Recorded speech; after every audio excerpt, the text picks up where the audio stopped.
have markers. It's all right. Shoot, that's what I forgot to write.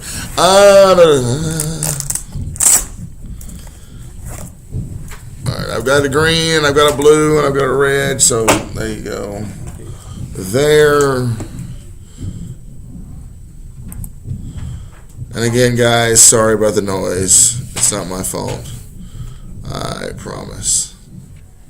All right, while you're going, let's see, you are what you have. Everybody turn to John 4:46 through 54. And Renato, go ahead and close that door too while you're at it, please, sir.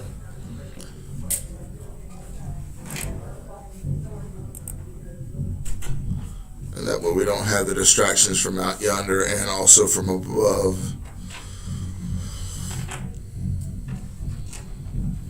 Come on.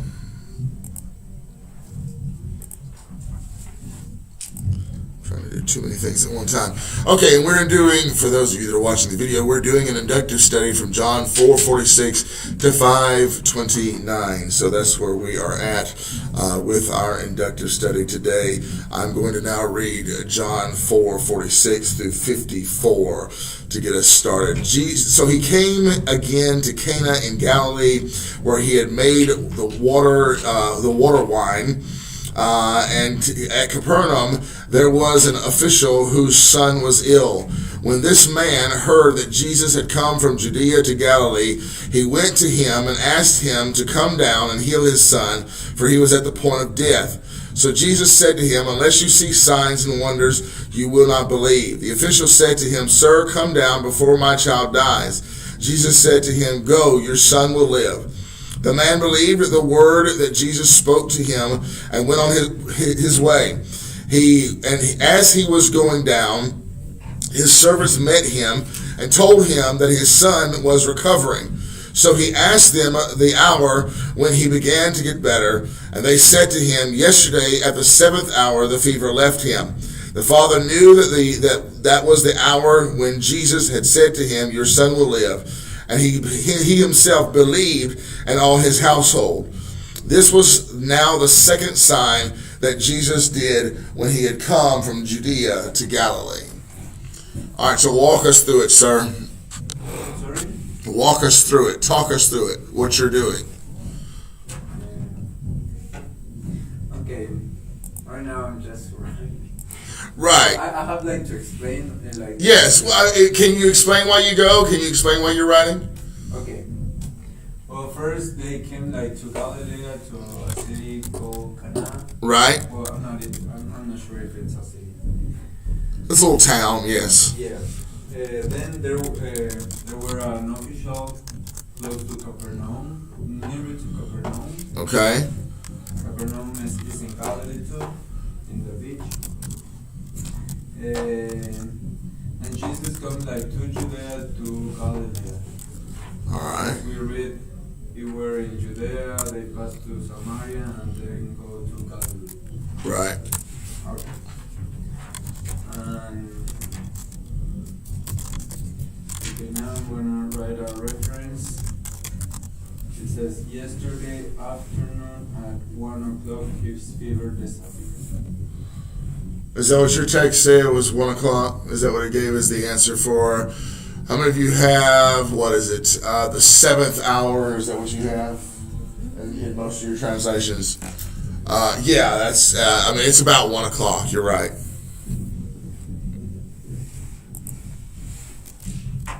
Seventh hour? Yes. Remember, the woman at the well came to Jesus what hour? The 6th hour. So you got 12 o'clock, 1 o'clock, yeah. Is it starting from 6 o'clock? That was saying like 6 hours. Like starting from 6 hours. Okay, so. Right, yeah. I write this because the official, when he come back and believe Jesus, like he's gonna heal his son, and the official asked to one of the people there, what time the boy like get healed, and the man says yesterday afternoon at 1 o'clock his fever disappeared, and then the official man says that he believed and all his family believed in Jesus. Okay. Right. So we have a reference to believing, right? Yeah. Change the colors back to it. That's all right. Official.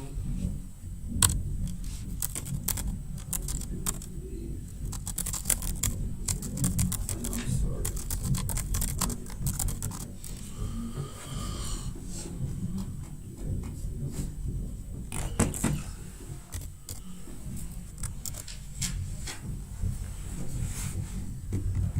This is the first time that the official belief is when Jesus said like that he's gonna heal his son, and the official belief.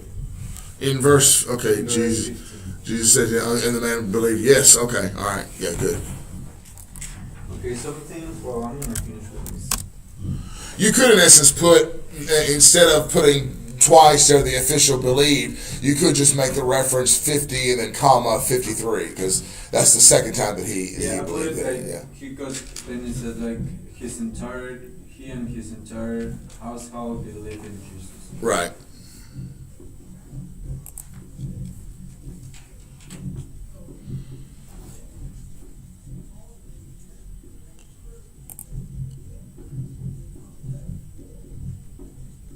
In verse, so you can see 53. Now, one of the significance that I put is like the first miracle that we know that Jesus Right. is Okay. turn the water into wine in Cana. Okay. This is verse 46. The second one. Where the significant thing for me is the official beg Jesus to heal his verse 40. I'm gonna explain later. Okay. I was going to ask you to explain. Then with this one, I'm gonna explain. Is that 41 or 47? That's 40. 47. Okay. Then another significant for me is this one. Lord, please come now before my little boy dies. Well, for me, it's significant here because the word Lord. Because Okay. the official, as I'm going to explain later, he has like a huge rank, like a huge He's high ranking. Yeah. Okay. in like Roman Empire, and it's amazing that he recognized that Jesus is Lord, like his boss, or that Jesus is even like in authority to him. Okay. And this go back.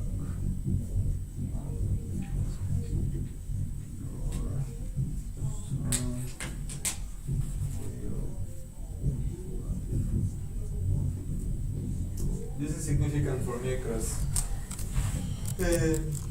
it's amazing, like how can we see sometimes in the Bible like the Gentiles had more faith than even the Jews. So for me that was significant. Okay. Well, my All right. Is there? Can I throw one significant thing out there? And that is, if everybody will look, please, at verse 54, because you noticed you mentioned turning water into wine. That was the first miracle. But down in 54, it says this is now the second sign that Jesus did when he came from Judea. It sounds like to me that John is keeping score with how many signs and wonders and miracles Jesus is doing. So that would be something that would definitely will play out. You will hear it again at some point in time. So yeah, this is the second sign that Jesus did, was healing this boy, healing the official's son. All right, explain to us then. I believe, what was your question? Who is the official? yeah.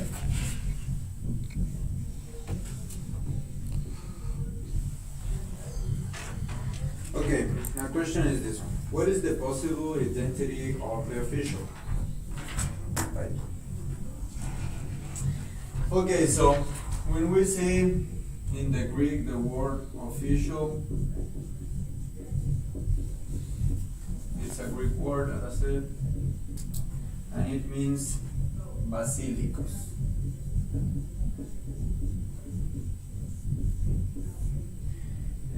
The definition of this, it means royal. Connected, I'm going to put like some definitions here.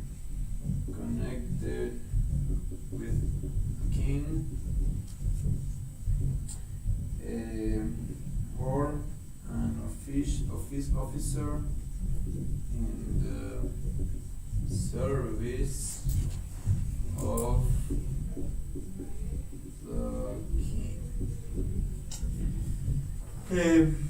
Of course, he is not the king, because we know that in that times Herod the Great, or Herod the Great? Yes. Okay. Herod was the king.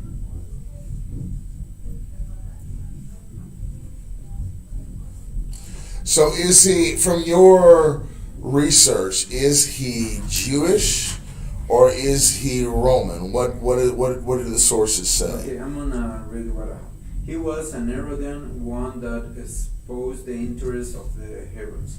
Perhaps it was Chusa, Herod's steward, and we can see that in Luke 8:3. Okay. Or Manaen, Herod's foster brother. We can see it in Acts 33:1.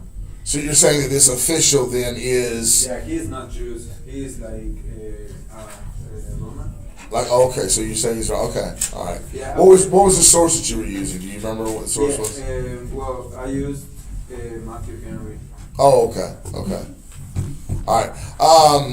Yeah, some sources will say that he is a Roman. They'll kind of combine it with the Roman centurion that you actually see in the other Gospels.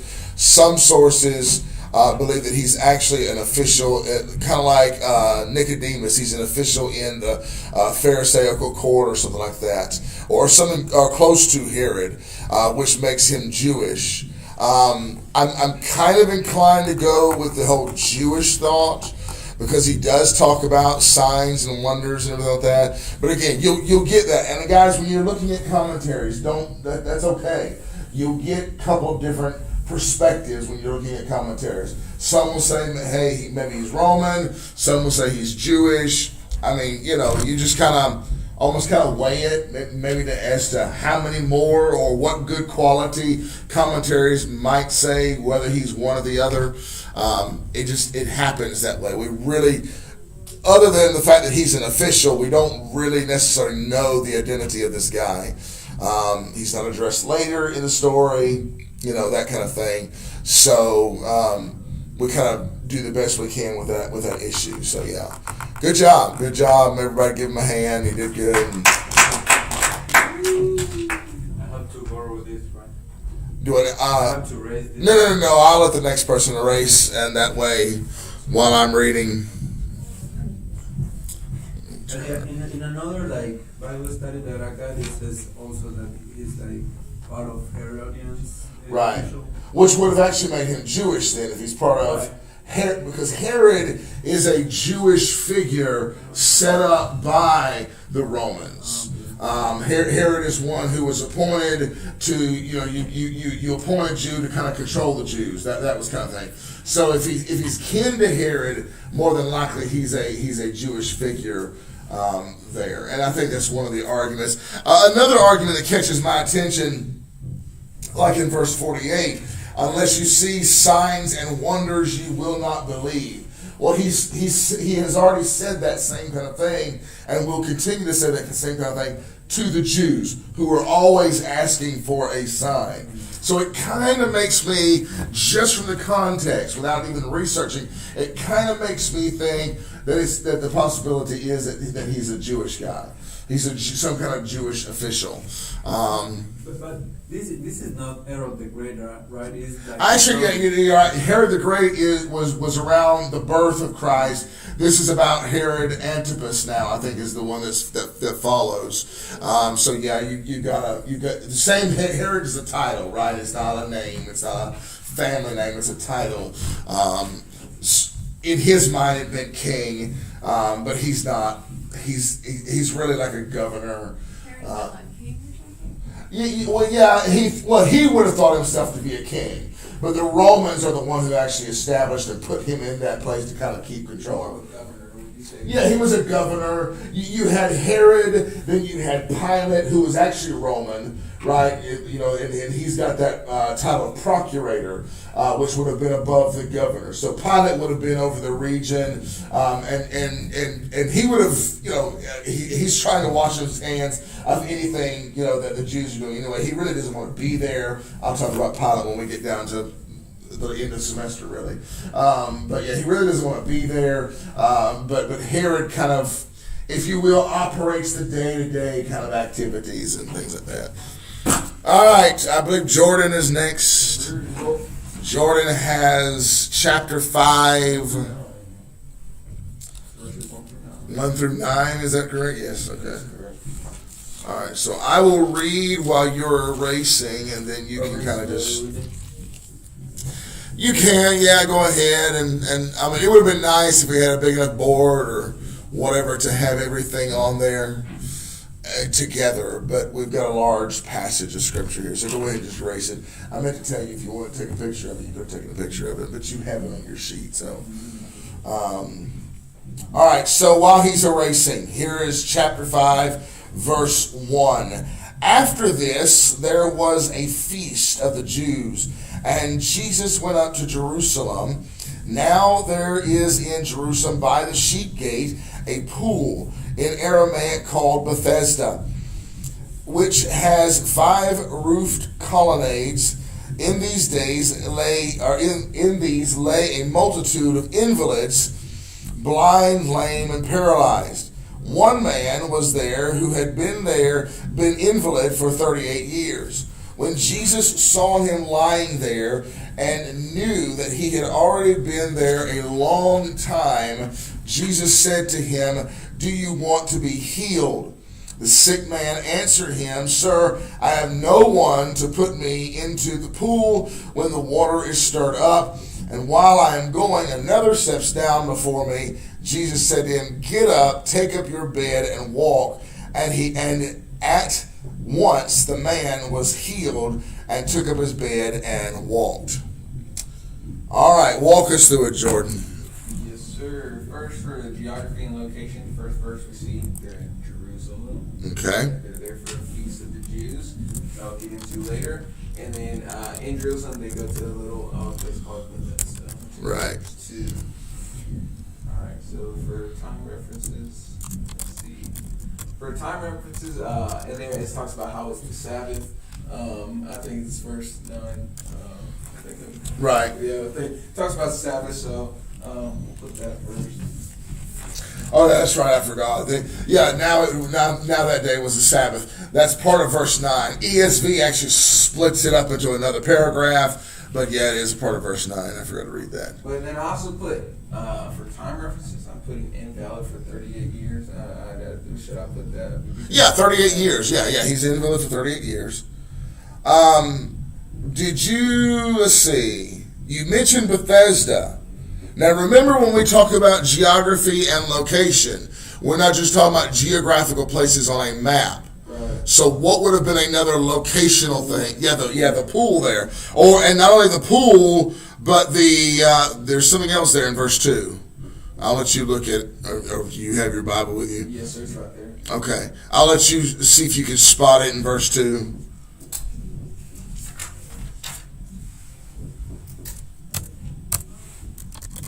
Yeah, I just put Bethesda. I thought that would kind of put it all together with the pool as well. Well, remember that, the sheep gate, yeah. Sheep gate in the pool. Yeah, because one of the questions that you may want to ask then is, where in the world is this sheep gate? Where in the world is this pool in relation to the rest of not only Bethesda but also Jerusalem as well? So that's why you're trying to slow down and catch everything. So yeah.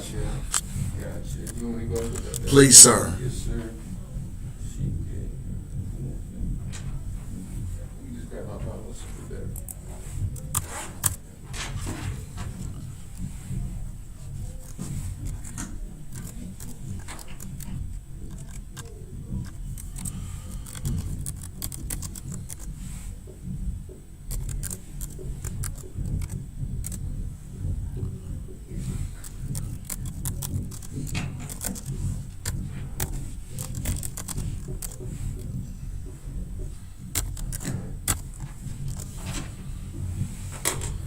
I didn't find anything for the John 20:31 thing. Right, yeah.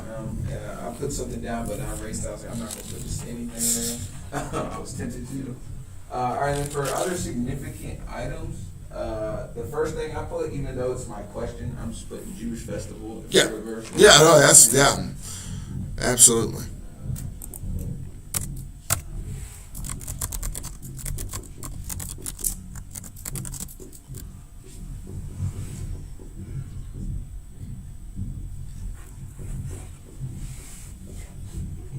And then for the second one, I put a great number of disabled because it's like it's kind of random for them to be at this pool. So I just Right. kind of do more information on why they think this is so important to be there to Okay. be healed or something Right. like that. So. Okay.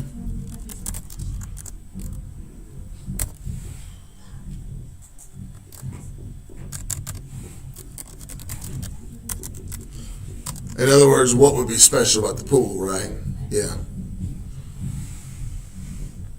By the way, does anybody else have anything as far as when he starts talking about this pool and how the no one, he says, "Sir, I have no one to put me in this pool when the water is stirred up." Does anyone else have another translation that says something that's slightly different? Stirred up as well, that's all.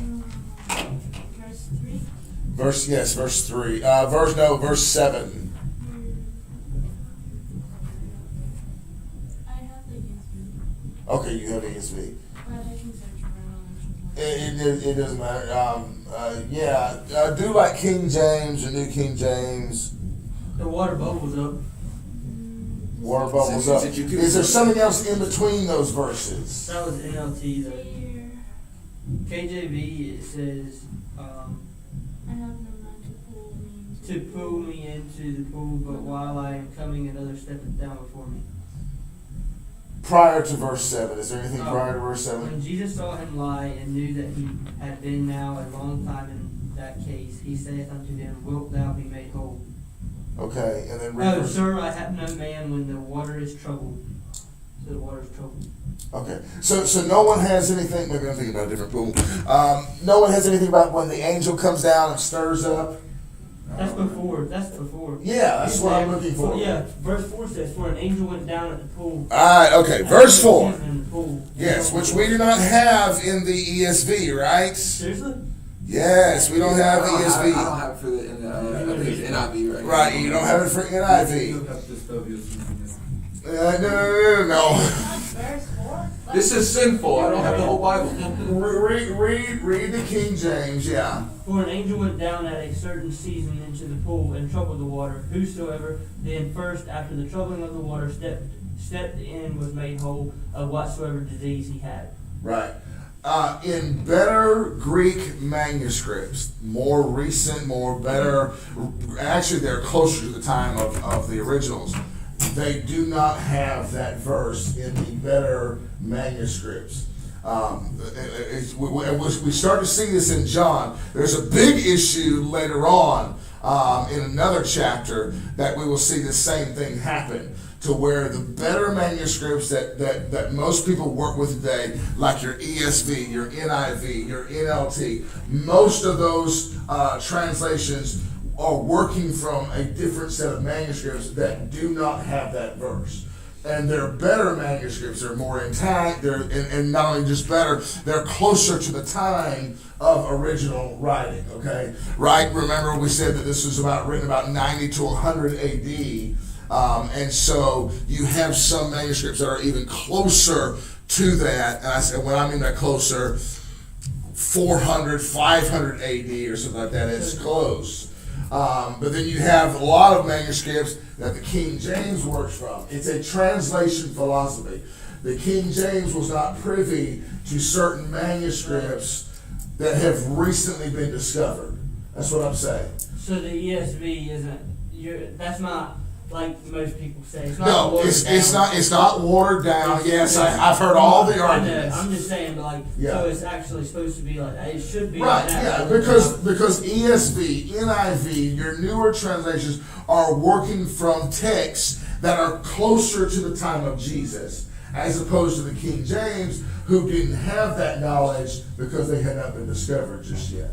And again, we'll see a big one in another chapter in the Gospel of John. I'm sorry, Jordan. You're good. That's all Go I have ahead. for other significant items, but Yeah. I just thought you could also put it's like, why was Jesus near where the invalid people were? It's like at that point, even though that was Right. all crippled people. Yeah. I mean, I guess you could. I mean, he is the Son of God. He has a mission, so I guess that kind of gets. And other than that, he's just walking from here to yon and just, just chilling, hanging out with the boys, right? Yeah. Oh, all right. That's all I got. But then I have my research. Right. Okay. So my research question was, what was the Feast of the Jews in verse 1? And I was doing some research, and there's 3 main Jewish holidays that I have an obligation to go to Jerusalem. And that's Passover, which is in like April-ish, that kind of earlier in the year, early spring.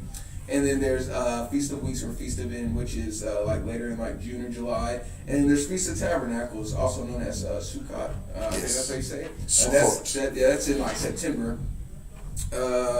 Let's see, and then so in John 2:13 it says when it was almost Passover, so it was 3 chapters ago. Right. So we've had Passover. So we've had Passover. We've had some time they've had to travel and things like that. It doesn't mention him, Jesus and the rest of the boys going back to Jerusalem for anything. Right. But they are Jewish. Jesus is Jewish, and you would think he would go. So we could either say that he was either going to the Feast of Weeks or Feast of In, considering it did say that he went in another time, so and that would be the next time they're obligated, aka they have to go because they're Jewish people and they have to celebrate. It's either that or the Feast of Tabernacles. And the Feast of Tabernacles is basically remembrance about how God kept the Jewish people, the Hebrews, I should say, safe in the wilderness, and when they built the tabernacle and things like that. Yeah, good.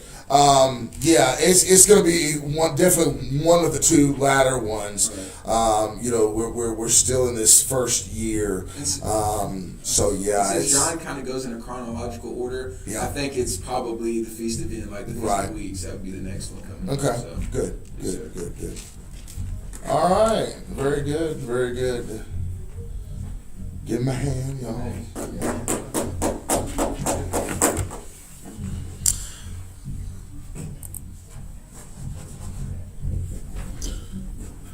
Sarah.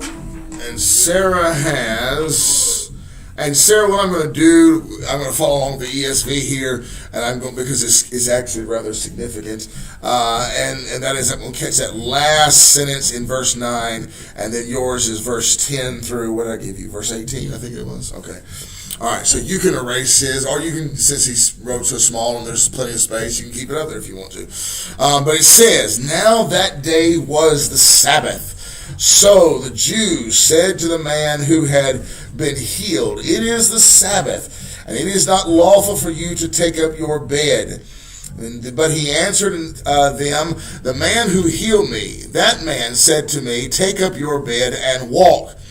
They asked him, who is the man who said to you, take up your bed and walk? Now the man who had been healed did not know who it was, for Jesus had withdrawn, as there was a crowd in the place. So again, we know it's a large feast because of one of the large feasts because it's a crowd. Afterward, Jesus found him in the temple and said to him, see, you are well, sin no more, that nothing worse may happen to you.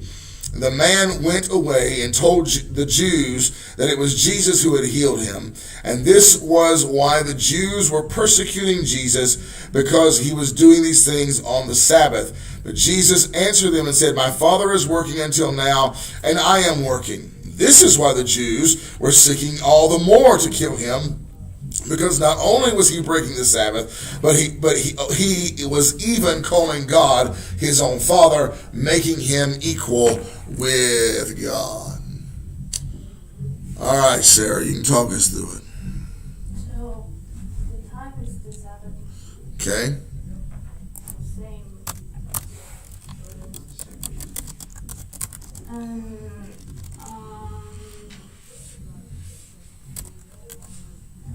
verse 17, Jesus said that he is the son of, like, God is his father. Right, yeah. Okay. So we have an allude to the John 20:31 theme. And also in verse 18, when he was start persecuting Jesus, because he was making himself Equal with God, yes. And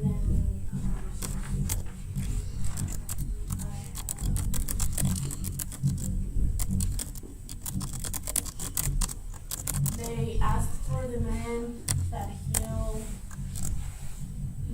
healed the other man. Right. But they don't see the miracle.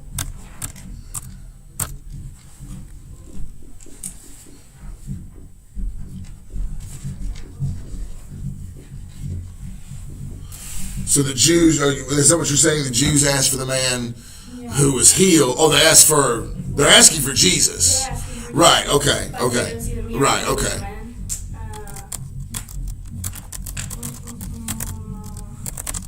The man that was healed didn't knew Jesus. He just said there was a man that healed me. Right. He didn't need Jesus.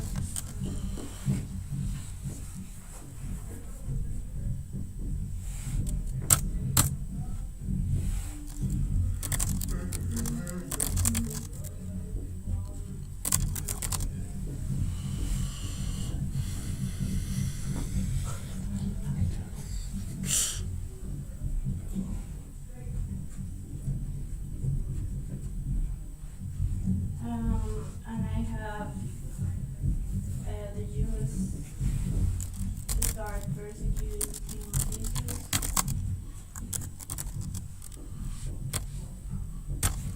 That's an interesting use of terminology, isn't it? That the Jews started persecuting Jesus. Yeah. I don't know if you did any research on it, but it's kind of interesting the way the ESV words that. Is that they started persecuting Jesus.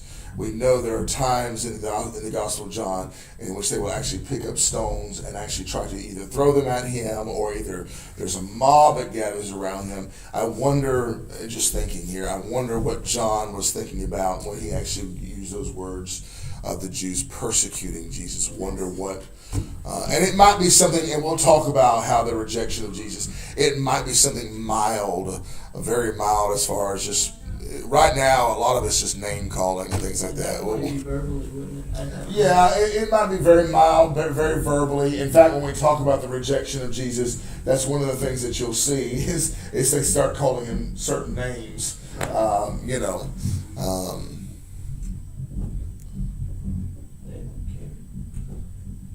They don't care. They don't realize. They don't. You know. And I like this one. Sin no more. Yeah, that's an interesting phrase, isn't it? Sin no more. So, I read a little bit about the commentaries, and what I picked up is like probably the man was sick because he had sinned, Yeah. Okay. and then Jesus told him to sin no more, so he don't get worse than what he was before. Right. Right. So yeah, that Jesus is almost alluding to the idea that because you know of your condition, there was some kind of sin in your life, and of course we know that doesn't happen all the time, does it? Right? That just because a person's sick doesn't mean that they have sin in their life. We'll talk about another story in which that's not the case, but it seems like it is the case here, that Jesus is telling him to go and sin no more, that nothing worse happens. Yeah. Okay. Now, what was your question? I'm sorry, or did you answer it? Yeah. Okay. My research was, beside keeping the Sabbath day holy, the fourth commandment, find if you can other Levitical laws that address it is the Sabbath. It is not lawful for you to keep out your bed. So in Leviticus 23, 1 to 3. Can I read that? Yeah.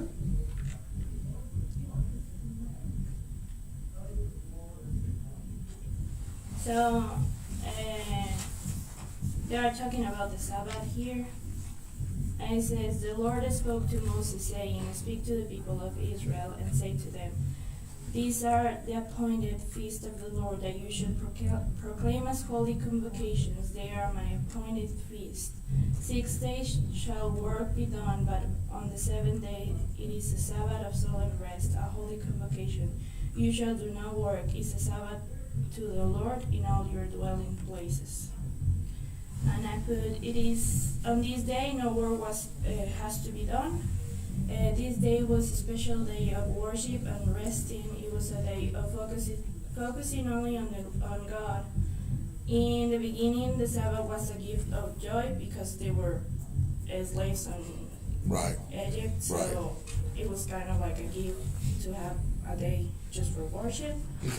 But with the pass of the time, the first meaning of the Sabbath was made more in a strict law than a full worship and renewal day. They had more than 400 rules of what you could and could not do on this day. The Sabbath is a holy convocation to the Lord.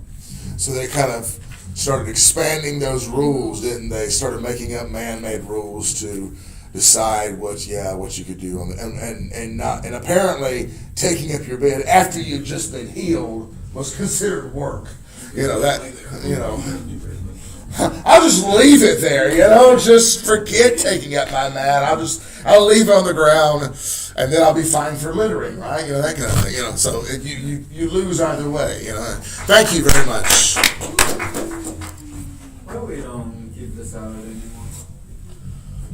I don't know why you don't keep the Sabbath anymore. I mean, I try to keep the Sabbath as much as I can. Okay, so when you're talking Sabbath, are you talking why is it not on Saturday? What do you mean by what? Because again, I hope as Christians we do attempt, the Sunday is our Sabbath day. So hopefully we do keep the Sabbath day, right? Well, there could be an argument for the weakness of how we keep the Sabbath day. In other words, we'll get up and go to church, but we really don't mind. I've seen people outside cutting their grass. I've seen people working. I personally, I take my Sabbath day very seriously. I go to church, I eat, I take a nap. That's a wonderful Sabbath day. For example, I'm a daughter. My father is a pastor. Right. And I work on the church. Yeah. So I work in the church almost the whole day. Yeah. And then we leave, they take a nap. I don't know. Yeah. But then on the afternoon, all night, I'm working again. So right. Oh yeah. But You have the same plight that most pastors and singers and musicians and everybody else who actually works on the Sabbath day do, and that's when you which you can't take a Monday off either because you got to come to class, right? you'll leave room for the Lord. We stay busy. Because I hear For one, you are honoring the Lord because you are working. If you're working, you're working for Him. You're in service to Him. That kind of thing. So in one sense, you are honoring the Lord. You're just honoring the Lord more in a priestly function than you are in a regular, ordinary person, function. Because the priests didn't have an opportunity to rest either. When they worked in the tabernacle, they were working day and night, oftentimes in the tabernacle. So, but I get the idea of the resting side of it. It kind of sucks. Doesn't it? It's really not a good thing for us. As far as those of us who have to minister, like you said, almost all day on a Sunday. Yeah. I hear now Jesus is our Sabbath. I'm sorry. Now what? I hear one time that, but I don't remember too much. Just this, it's not necessary to keep the Jews keep the Sabbath because now like Jesus is our Sabbath. Right. Yes. Yeah. You're absolutely correct. In other words, they almost idolized the Sabbath day to where they made so many laws and things like that the Sabbath day itself became the idol. Right. And Jesus will say in other Gospels that He is the Sabbath. What is it? Man was made for the Sabbath, not Sabbath for the man. Or I've either got it that way or it's the other way around. But yeah, it's who are you focusing on is one thing. Are you focusing on Christ? Are you committing your life to Christ? And some would even argue every day ought to be the Sabbath day. In other words, every day, yeah, we ought to rest every day. But every day we ought to focus our worship on Jesus Christ. So there is that argument, as well.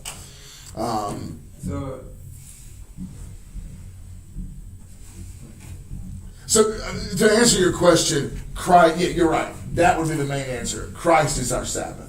In other words, my attention is not drawn to the day itself. My attention is drawn to the person on whom I'm worshiping on that day or any day. So you're not condemning if you work on Sunday?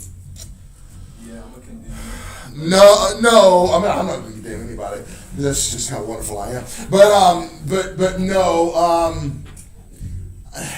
And it's so weird these days, right? I mean, with COVID, some people took the initiative when you said stay home and watch from your internet, and now we've got churches open. People are still staying home and watching from the internet. I mean, those kind of things. I mean, I'm not going to try to be condemning about it because I do understand the fear of COVID. I do understand the fear of some things, the concern about things, getting together and things like that. But I wonder sometimes, right? It kind of throws a monkey wrench in everything. It kind of makes it questionable as to whether or not are you really worshiping the Lord? Are you? And again, it goes back to devoting that time to worship Christ. And He will address the issue. Like if your ox is in the ditch on the Sabbath day, aren't you supposed to? Shouldn't you pull it out of the ditch instead of leaving it there? Sometimes we work out of necessity on the Sabbath day. So I'm not condemning those who have to work on the Sabbath day. I just wonder sometimes if Monday through Saturday you can go anywhere and everywhere and do anything you want to do Monday through Saturday, why can't you, if you're a Christian, show up in the house of the Lord on a Sunday? In other words, COVID, and we're talking about COVID. If COVID's not bothering, if it's not stopping you from going to Walmart, if it's not stopping you from going to work, if it's not stopping you from going to other places, then why, if your church isn't closed, why are you sitting at home watching it on the internet instead of actually being there with the body of believers? Anyway, we got off completely on that. And while we did, Caleb has already filled us in, sir. And because of the time that we have left, you had 19 through 24. Is that correct? Walk us through it. You don't have to read it, but just walk us through what you did. Okay.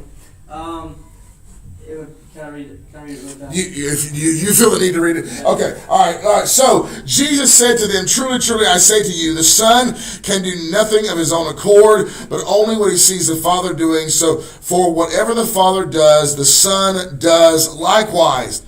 For the Father loves the Son and shows him all that he himself is doing.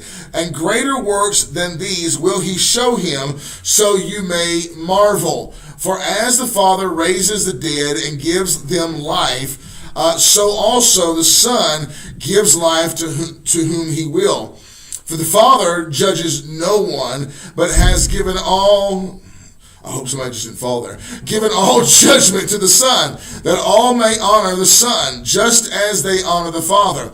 Whoever does not honor the Son does not honor the Father who sent him. Truly, truly, I say to you, whoever hears my word and believes him who sent me has eternal life. He does not come into judgment, but has passed from death to life. So here I said maybe because I didn't know for sure. Okay. From a spiritual look, I looked at it from passing from death to right. life was a time reference. And he has given all judgment to the Son, and of course one day there'll be a great judgment where Jesus judges us for sin in our life. So 19, what the Father does, the Son does also. Okay. And like you said, we look back at our verse, but these are things are written so that you may believe that Jesus is the Christ, the Son of God, and that by believing you may have life in His name. So he's starting to draw out that connection Right. between the Father and the Son. And Yeah. really, for the Father loves the Son. I did in verse 20, and then I can't read my handwriting. Honor the Son as you honor the Father. Really, if you really look at it the way I looked at it, you could take all the verses and really just apply them to John 20:31 because you're really just talking about the relationship between Jesus and His Father. And you can take it in an earthly point of view too, between your father. I mean, if you had a good father, anyway. So I wouldn't jump there immediately. Okay. Yeah, because there's something about the relationship between Jesus and God the Father that no one has between their earthly father. But we should have a relationship with God like that. Yes. Like we're the Son and He's the Father. That's what I meant. So for the Father loves the Son, that really drew out to me because God loves us just as He loves the Son.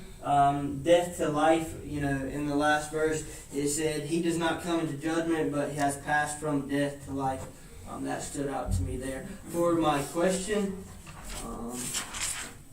you asked me to research, what does Jesus mean by saying the Son can do nothing of His own accord, but only what He sees the Father doing? Of course, as Pentecostals, we believe in the Godhead, the Trinity, 3 in 1, Father, Son, and Holy Ghost. The Son reflects the Father in heaven. Jesus was God and man on earth. He reflects the image of God. Jesus does nothing on His own, as it said.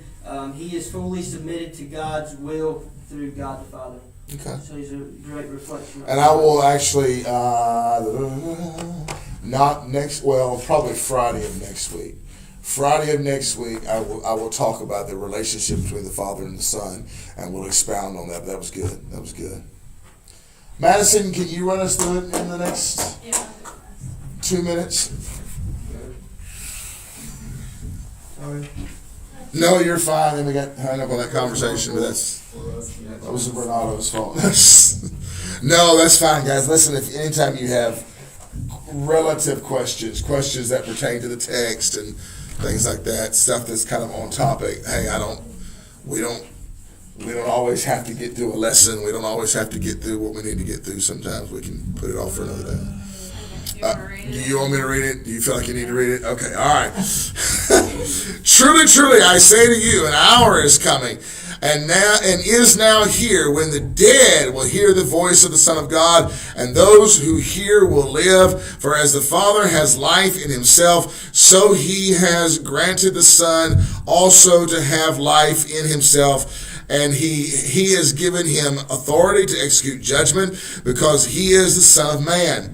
Do not marvel at this, for an hour is coming when all who are in the tombs will hear His voice and come out, those who have done good to the resurrection of life, and those who have done evil to the resurrection of judgment. Okay, so I put an hour is coming from verse 25, even though that's like more. It's more metaphorical, but yeah, that's fine. And then for John 20:31, I put He has granted the Son also to have life in Himself.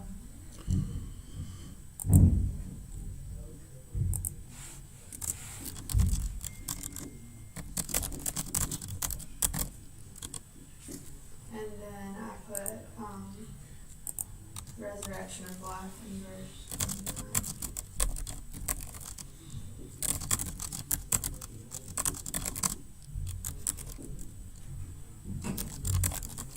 And then for the other significant items, the only thing I really put for that was Son of Man, that phrase. Okay. Like, what does that mean? And Right. then what does that have to do with executing judgment?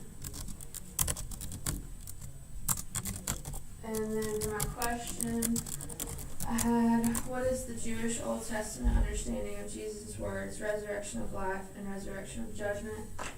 And I don't think I really found the answer, but I found some other verses that kind of went with it. Okay. The best one from the Old Testament I found was Daniel 12:2. It says, "And many of those who sleep in the dust of the earth shall wake, some to everlasting life and some to shame and everlasting contempt." And then I found that the Sadducees were opposed to the teaching of the resurrection. Yeah. And they even That's why they questioned were Jesus. sad, you see. Uh-uh. Okay, I know it's an old joke. And So, then it's a really old joke. you got to put some verses. So you didn't find anything as far, it would be interesting to, because we know they have the concept of Sheol by Jesus' day. They also have another concept of Gehenna, which are kind of relationships to hell or whatever. But you didn't find anything as far as, I guess yeah. I should dive a little deeper. Well, but that's what, but Daniel 12, you're right though. Daniel 12 is a perfect correlation there because he just about says the same thing. So yeah. All right, guys. Good job. Good job. Very, very good job with everyone. Do you want these? I do want those. This is just showing us a little bit of how to do it in